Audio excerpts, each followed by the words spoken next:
আসসালামু আলাইকুম। আবারও একটি কবিতা নিয়ে আসলাম। কাল্পনিকভাবে একটি কবিতা লিখলাম, কারো ব্যক্তিগত চরিত্রের সাথে মিলে গেলে আমরা আন্তরিকভাবে দুঃখিত। এই কবিতার নাম রাজরানী। কত কিছুই দেখছি আমরা ক্ষণিকের এই ভবে, সবাই সব বুঝে তবু নিজে জিততেই হবে। ধর্মটাকে নিজের মতো করছে কেন ব্যবহার, নিজের স্বার্থেই হাদিস বলে করছে তারা পরের বিচার। সালামের বেলায় পরপুরুষ হয়, সালামির বেলায় ভাইয়া। তামাশাগুলো দেখি শুধু অবাক নয়নে তাকাইয়া। শ্বশুর মশাইকে আব্বু ডাকে, নিজের বাবাকে হেতে। বউ ডাকে উনি বলে, ইশারায় তার হাতে। জামাইয়ের বাড়ির দুর্নাম করছে বাবার কাছে কান্দি। বলছে বাবা বেয়াই মশাইকে পাঠাইনি আমি বান্দি। রাজরানী পাঠিয়েছে বলে জায়গায় নিল এমন ভাব, নিজের বাড়িতে মেয়ের জন্য বান্দির যেন নেই কোনো অভাব।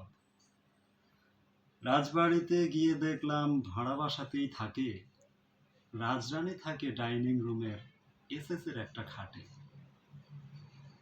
এই বাসাতেই বড় হলো আজকের এই রাজরানী, দোতলাতেও থেকেও এখন চোখে আসে কত পানি। শাশুড়ি তাহাকে গালি দিয়ে কথা বলেই যায়, আব্বুর কাছে বলার সময় জামাইও তাহার সাক্ষী দেয়। রাজরানীর শ্বশুর বাড়িতে খাটি তাহার সয় না, কাঠের তৈরি খাট তো আর এসএসের মতো হয় না।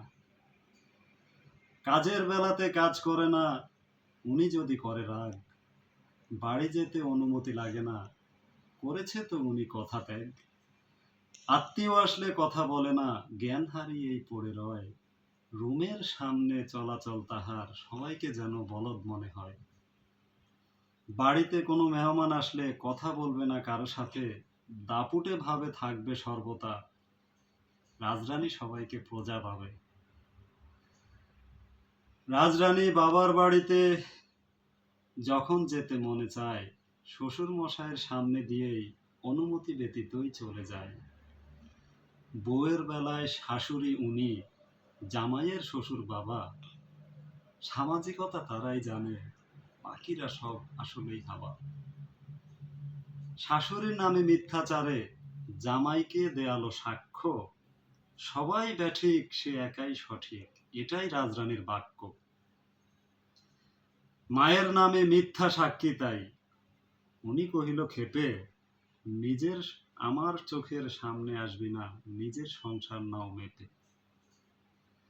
রাজরানীর রাজা জামাই সিদ্ধান্ত নিল ক্ষোভে এবার, দোকান ঘরে আলাদা করে রাজরানীর সাথে করবে সংসার।